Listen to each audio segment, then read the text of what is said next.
Thank you. Thank you. Next up is we'll have item number 18, ACA 7 by Summer Jackson. Thank you for your patience and welcome.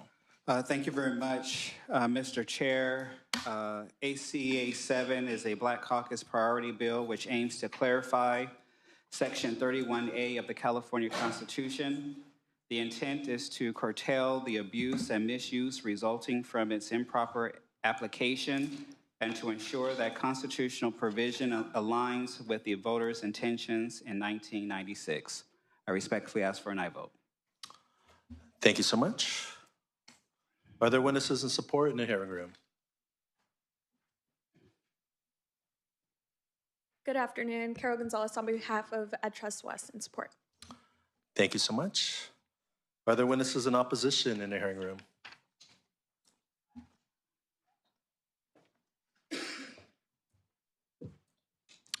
Welcome. Hello. Hello. Members of the California State Assembly, my name is Bruce Lowe. I'm a proud product of California Public Schools from kindergarten to the 12th grade and an alumnus of the University of California.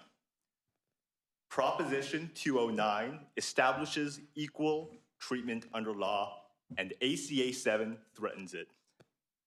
I am proud of California's commitment to equality. In 1996, 51 out of 58 counties in California voted to guarantee that commitment by passing Proposition 209, ensuring fair admissions for all. In 2020, Californians once again voted in even more overwhelming numbers to reaffirm equality, with 53 out of 58 counties voting against Proposition 16. Time and time again, the people of California have spoken. I urge you to respect the will of the voters and withdraw ACA 7. Thank you. Thank you. Welcome. Good afternoon. Thank you. My name is Frank Xu. I'm the president of the Californians for Equal Rights Foundation. We have submitted a position letter against ACA 7. So if this bill was passed, this amendment will effectively repeal California's constitution principle of equal treatment for all by striking down Section 31 of Article 1 of the state constitution, which was resoundingly affirmed by the colossal failure of Proposition 16 in 2020. ACA 7 also contradicts the letter and the spirit of our nation's civil rights laws.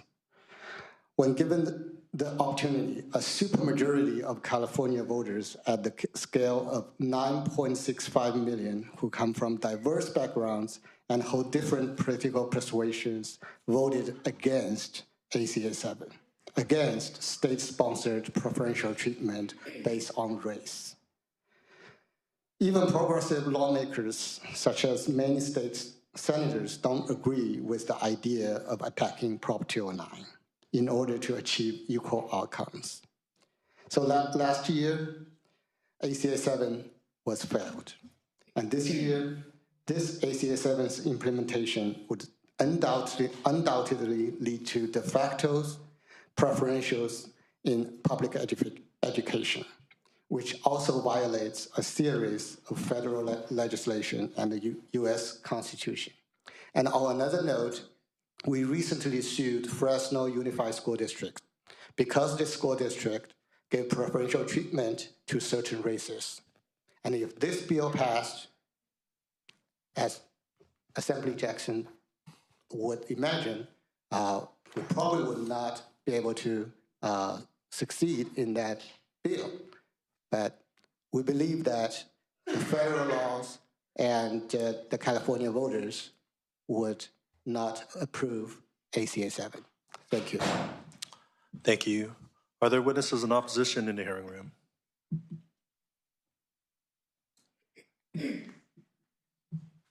Good afternoon.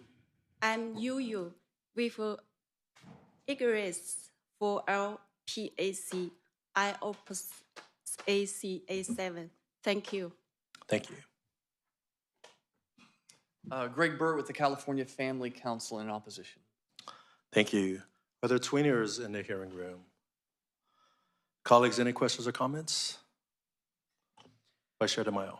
So, Assemblymember Jackson, I think words have meaning, and in your bill, you are explicit about the difference between admissions and enrollment. When you define enrollment, what do you mean by allowing Prop 209 to apply to enrollment? Basically, it just, we're not changing what the definition is. It's just saying that we are ensuring that Prop 209 is consistent with Supreme Court rulings, and we are not changing any definitions. Well, hold on a second. You strike the phrase public education, which my understanding of public education would be K-12 plus our university and college system, community college system. That's public education writ large. You replace public education, no discrimination in public education, which would presume admissions as well as internal policies and let it, whether someone gets into a school, and you replace it with a very specific term, higher education enrollment. So you're limiting it from all of public education to higher education, but you're not talking about admissions. You're talking about enrollment. My understanding is enrollment would be you're enrolling in a class versus admissions. Is that your intent behind your bill? No, actually, that's something that we're still working on a formal definition of, to making sure that we get it right. It's not the intent of this ACA to change what it currently is today. So you just testified that your bill makes the definitions compliant with Supreme Court rulings, Prop 209 Supreme Court rulings, but you're still working on the definition. Well, yeah, because I'm struggling right now. Yeah, because we have to make sure that we are clarifying. I mean, just like you asked the question, because not people, and that's the purpose of this bill, is to clarify exactly what it is and what it isn't. And so at this time, we are still working on a formal definition because we do agree that we need to make sure that there's greater clarity than what it is today. Okay.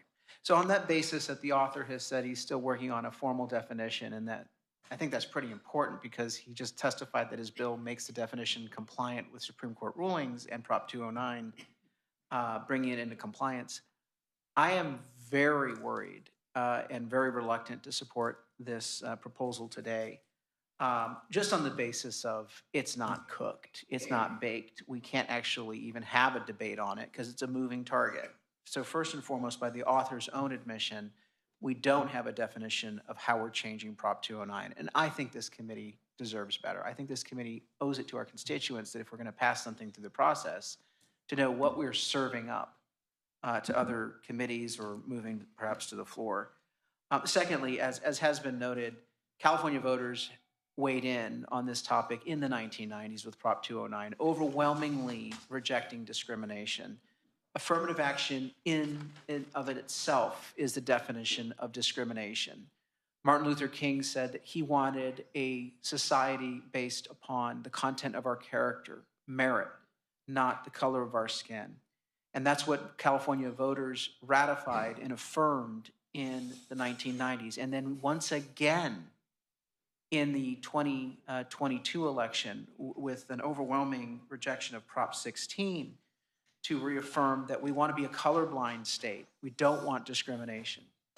We also know that the U.S. Supreme Court has increasingly struck down programs like what are being proposed in ACA 7, discriminatory, race-based preferences. I know that the intent of some who would like affirmative action, the stated intent, is to combat discrimination.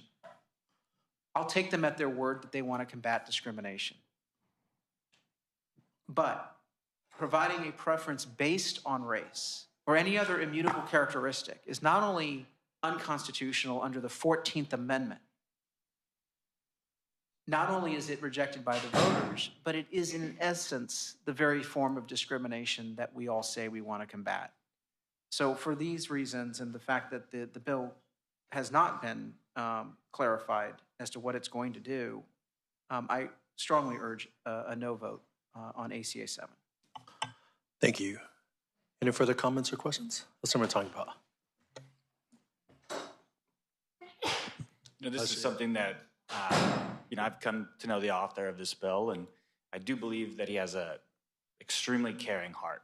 And he likes to talk to a lot of different groups and people about issues that we have across our nation and even here in California. And, this one is something that actually breaks my heart, because I look at it from the sense of it is our duty and our job to be better than those who committed the sins of the past, not fall into those exact same actions. And the Harvard Supreme Court decision is actually something I find very personal to me.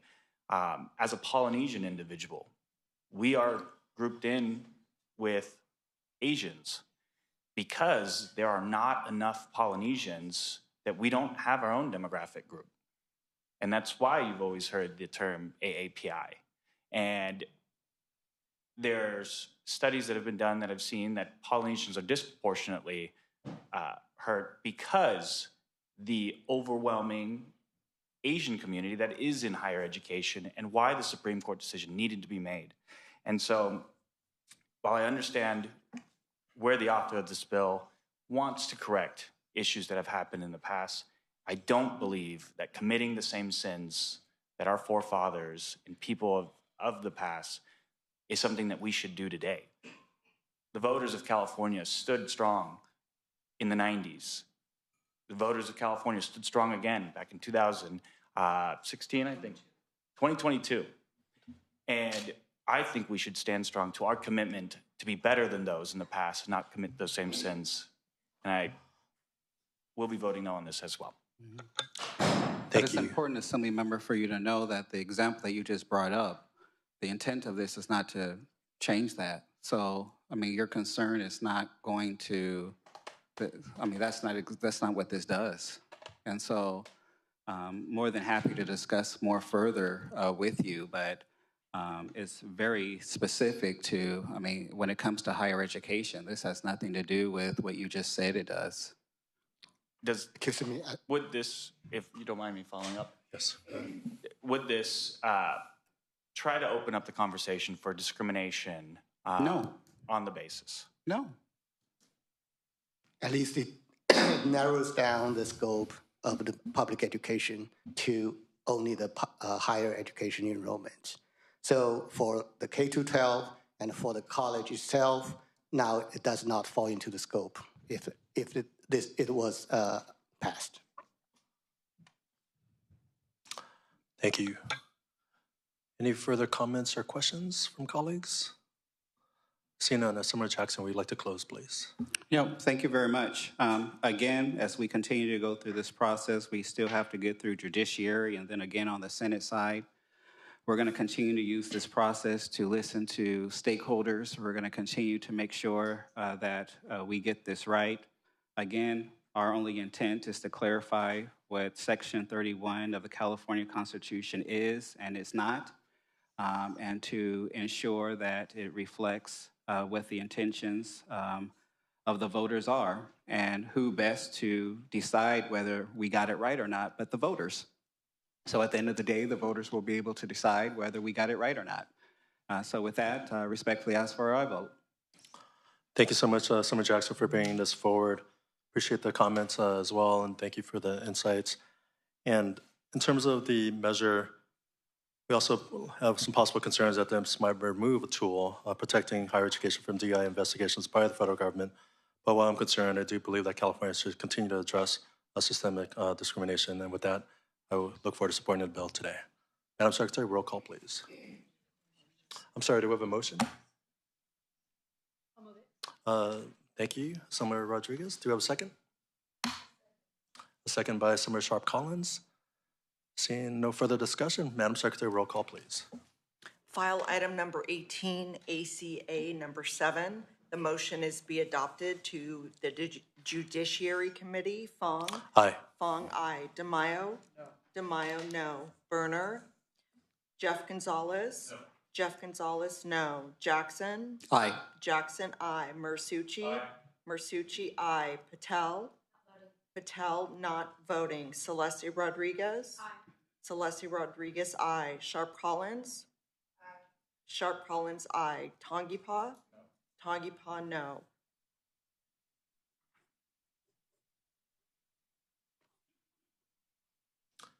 That measure is 5 ayes, 2 noes, and 1 not voting. We'll keep the roll open for additional members add on. Thank you. Thank you.